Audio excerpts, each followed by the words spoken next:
Thank you for joining me on the Fire Rescue Wellness Podcast. I'm your host, AZ.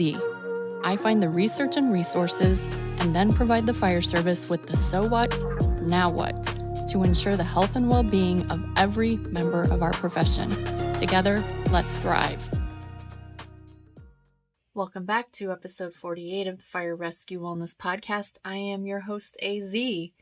And today I am recapping week 2 of Spring for Change Nutrition Week. But first, I realized a couple weeks ago that I really don't spend very much time talking about myself, my business, and my services. And so I want to take just a couple moments to share with you some ways in which you might work with Fire Rescue Wellness.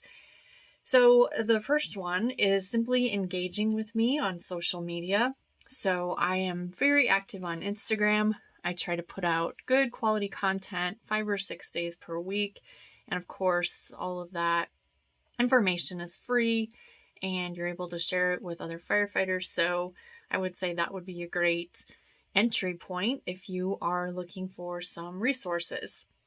The second thing is you can get on my email list. And admittedly, I'm not the best yet at sending out emails, but my email list always gets the best of the best, and they get it before anyone else. And so if you want to make sure you're staying up on what's happening with Fire Rescue Wellness, I would subscribe to my email list, and I will put a link in the show notes for you. The next way you can work with Fire Rescue Wellness is you can have me in to do shift lectures at your department. I can do those live. I can do those virtually. That said, I just took a look at the rest of the year and it looks like I have only 3 sets of dates left with availability. And so by 3 sets, I mean 3 shift days available to get those lectures presented. So long story short, if you're thinking about having me in to do some lectures for your department, we need to start the process sooner than later because those dates are coming and going very quickly. And then the last thing I wanted to tell you about, some of you might not even know that I do this, but I teach a course called Building Your Career in Fire, a Health and Wellness Professionals Roadmap. And it is a 6-week course. Previously, it had been 6 virtual meetings, but I'm changing up the format this time. And it's going to be 3 live virtual meetings and then 3 recordings for you to watch on your own. So the time commitment is going to be a little bit less stringent for you, and you'll still get all of the information, all of the support. And so my call to action for you is that if you even think you might be interested in taking that course, get on my wait list because my wait list gets the best deals and they get first dibs at the course. And so you might be saying, oh, okay, AZ, whatever. Like, I don't even know if this course is for me. I got you. This course is for health and wellness professionals who want to work in fire. And so it's not for, say, the firefighter who's trying to get something going at their own department. It's for the physical therapist or the dietitian or the athletic trainer, the strength coach, even the mental health professional who is really, really good at what they do. And they know they want to offer services to fire. And they just keep banging their head up against a brick wall. Because as we all know, the fire service is a close-knit community, and anyone that's not an insider is an outsider.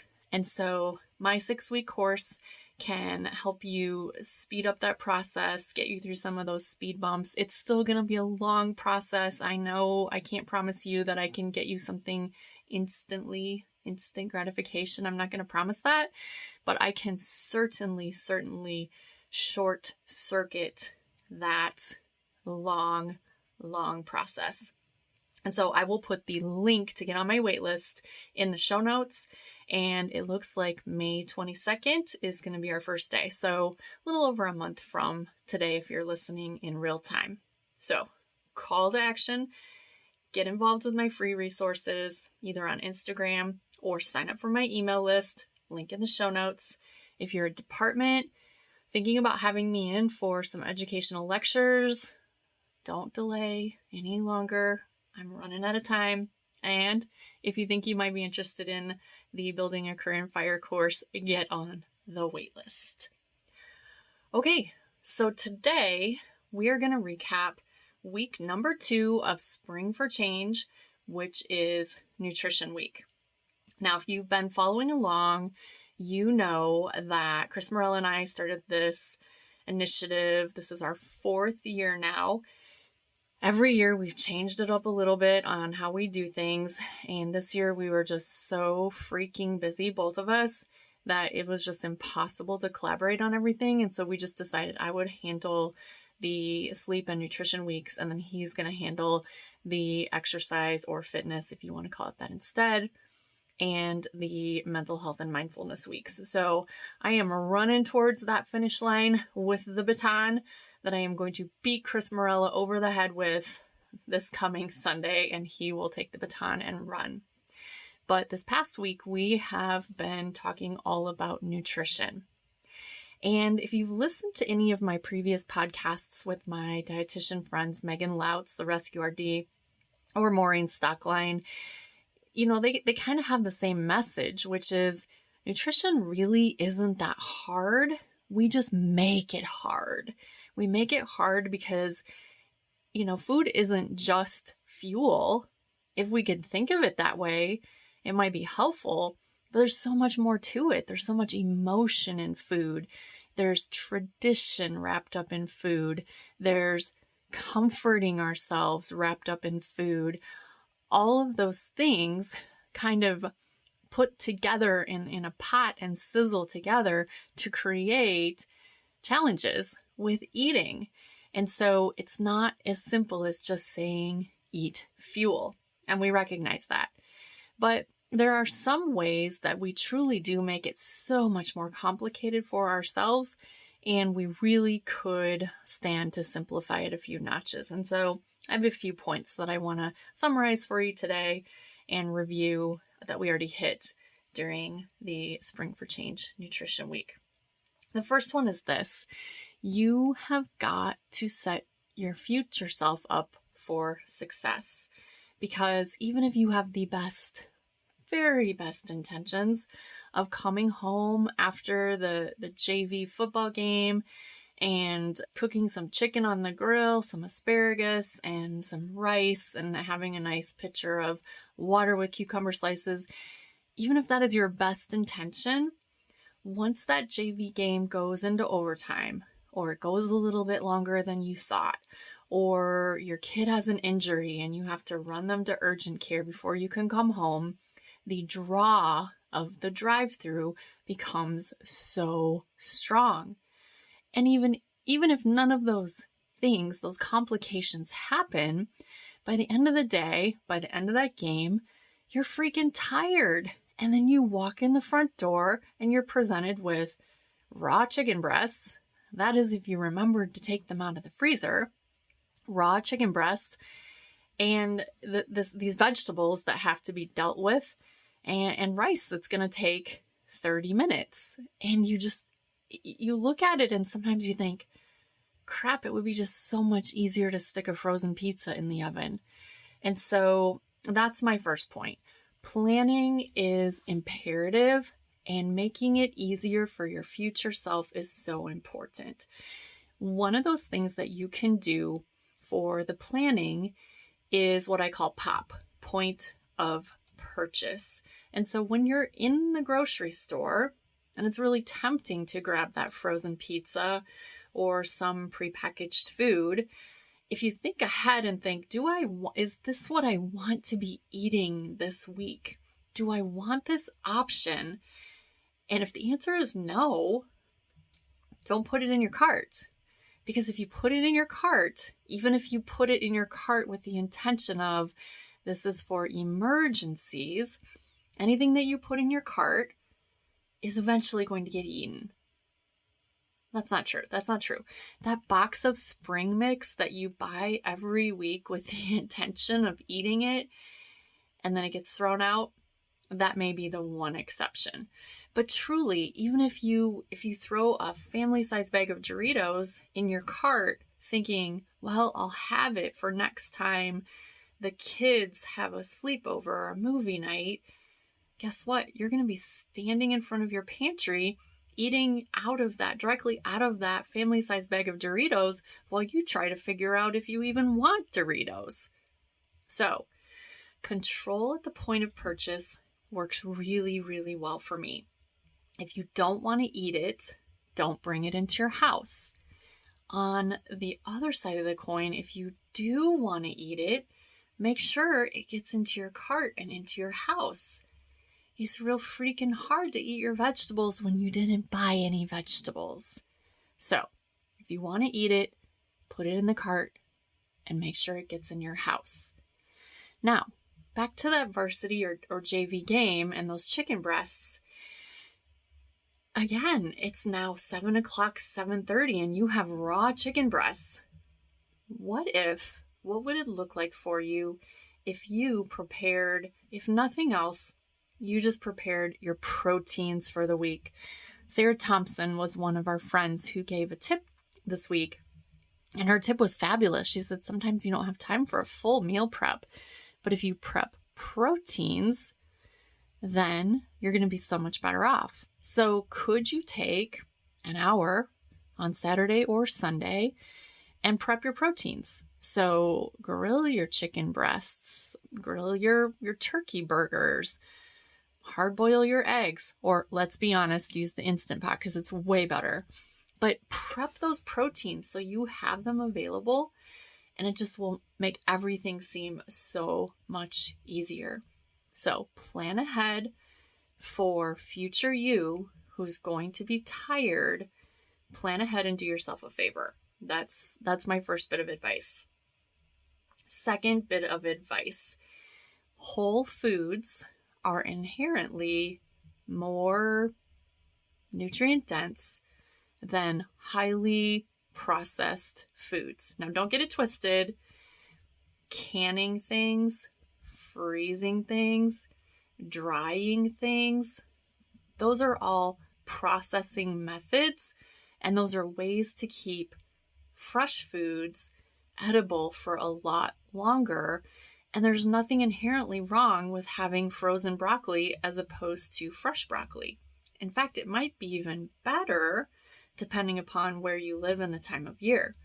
So we're not talking about that type of processing, but we're talking about, say, the difference between a lean cut of steak versus a pepperoni stick.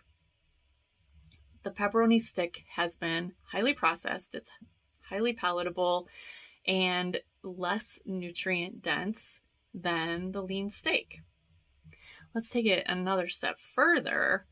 We'll get rid of the steak example, but things like the Doritos I mentioned earlier, mac and cheese in a cup, even those frozen TGI Friday chicken wings and potato skins, all of those things are really, really highly processed, hyper palatable, and they're also not going to fill you up very well.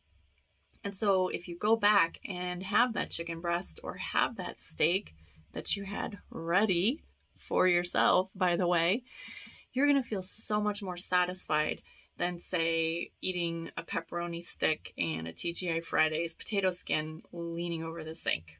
So whole foods first, and the closer they are to their natural form, the more nutrient dense they're going to be.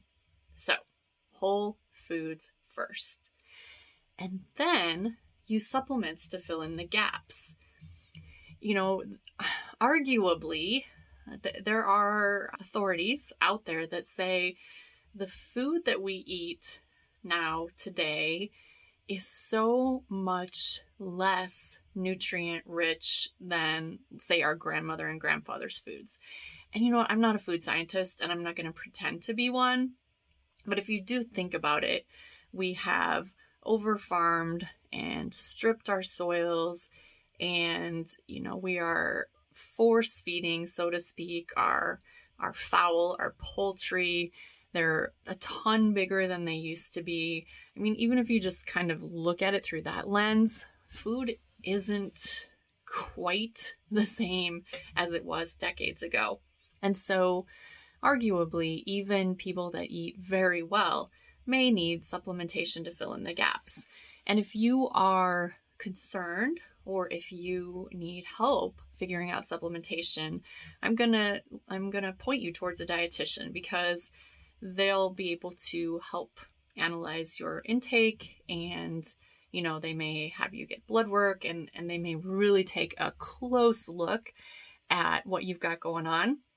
But in general, from the research, first responders could benefit from about 4, maybe 5 supplements, and those are as follows. The first one, creatine monohydrate. And I say monohydrate because everything else is just expensive and just more expensive, I should say, and does the same thing. So thanks, Eric Trexler, for that good analogy. But creatine monohydrate, it's the cheapest, it's the most widely researched. We know it's great for bigger, stronger muscles, but it's also been implicated in bone health, in anxiety and depression, helping with those symptoms in women. It's been shown to be neuroprotective if you have a brain injury, and it also helps us function better when we're sleep deprived. And so, that's a pretty good laundry list for a supplement that has been studied in all populations and appears to be inherently safe unless you have some very specific medical conditions. So creatine monohydrate is the first one. The second one is whey protein. And I should just say protein in general. First responders, specifically firefighters, who routinely took in more protein, were stronger and leaner. And so that was some research from my friend Dr. Hirsch. And then there's also some unpublished research floating around out there that is showing that perhaps supplementing with whey protein improves body composition as well. And so if you can tolerate whey protein, again, it's not that expensive. There's really no risks to it. For me, it's a no-brainer. So creatine, whey protein. The next one I have for you is omega-3. And omega-3 has been fairly widely studied in heart health and also more recently in brain health. And so it can be neuroprotective in brain injuries, which is great. It's been shown to help with mood, which is tremendous. And then in a study done in the military, in members that had completed suicide versus members that had died of other means, the members that had completed suicide had statistically significantly lower omega-3 levels in their brain. And so, again, it's one of those supplements that as long as you are taking a high quality supplement, there aren't really any shortcomings or risk factors, and the benefits could be really great in our population. So check off omega-3. We already talked about creatine and whey protein. Let's move on to caffeine. There's great data for caffeine that says it enhances your performance and it enhances your cognitive ability, your executive functioning when you're tired. So those are great things, great tools and weapons for our first responders.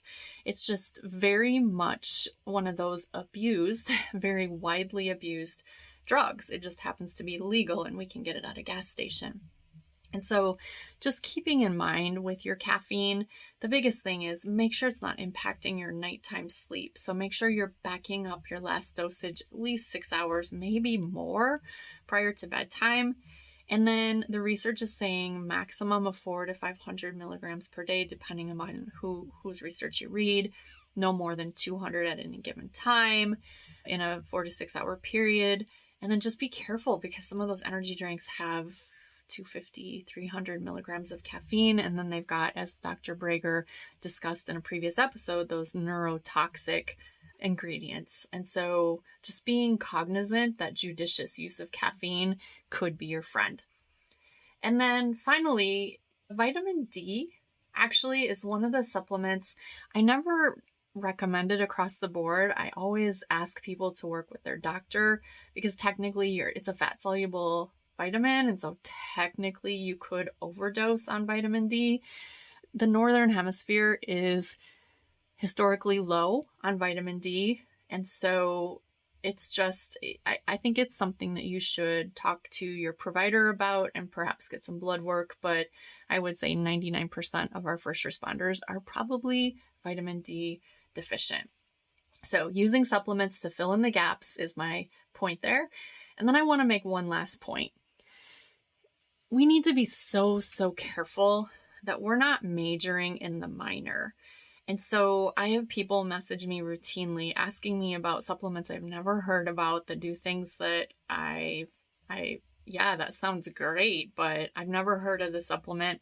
And also, like, are you sleeping? Are you eating meals? They're so worried about a supplement, or maybe meal timing, or intermittent fasting, or, they're just so worried about a sexy diet. And they really just need to go back to, like Scott Forbes says, back to the basics and hit the sledgehammers, the really big bang for the bucks thing, which again is your whole foods, getting enough sleep and exercising. So that's the recap for Spring for Change. And it's been my pleasure leading you through the first 2 weeks. Again, I'm handing off the baton to Chris, and he's going to run with it for 2 more weeks. So stay tuned. And again, call to action, follow me on Instagram, sign up for my email list. If you want a department lecture, reach out sooner than later. And then if you are a health and wellness professional, get on my wait list for Career Coaching Fire. This has been AZ and another episode of the Fire Rescue Wellness Podcast, and I am out.